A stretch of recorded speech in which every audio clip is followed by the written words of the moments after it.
old, and my grandmother used to live in the Hotel Teresa. Oh, wow. That's the first in one of my Q&As. That's the first in one of my Q&As. Thanks for sharing that. And my father was an army chaplain in World War II.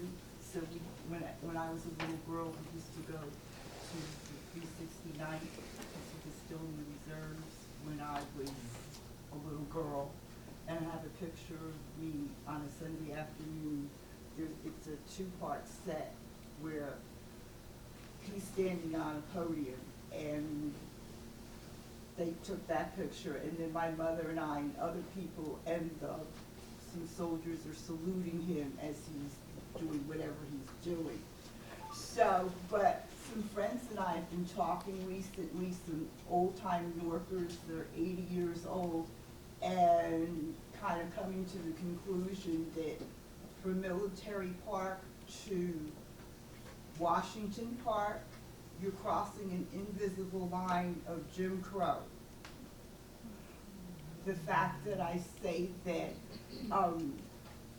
this part of the area has never been Negro friendly, and people were sharing stories about how people used to go in Hanes and how they really weren't accepted, and the fact of, what was it, Childs or Schrafft's here, and Schrafft's, right, I used to go into Schrafft's because they used to make BLTs on cheddar cheese bread. And that was my thing at the time. And you know, the whole thing is like an invasion of we're the mighty white people, but no regard to stories of the African Americans that were here, unless it's a Rutgers study.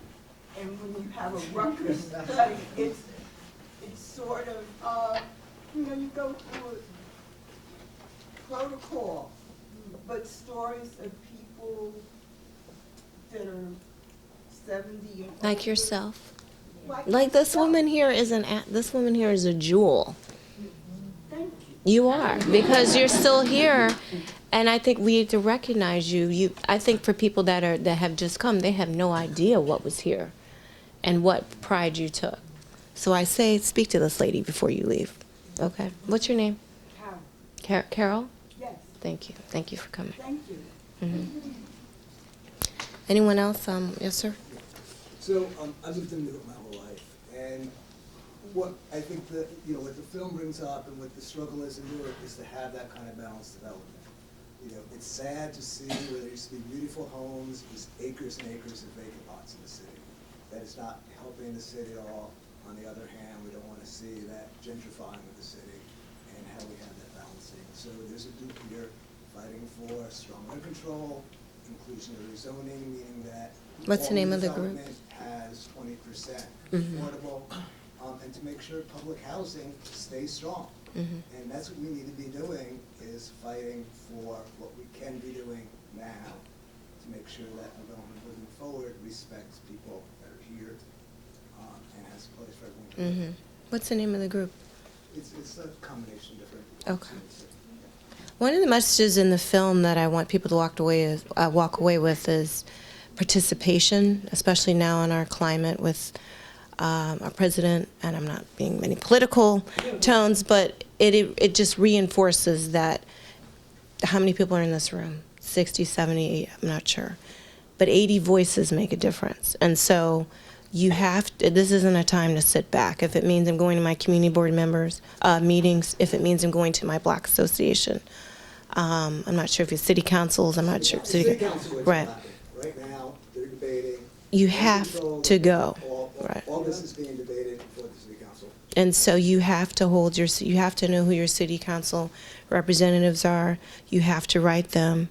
Sometimes just posting a notice on your building of things going on. You may be that one person in the building that has the time for you to go bring back that information. It's valuable. Sometimes the asset may be, I'm going to take somebody with me. That one person you take can help bring the other person.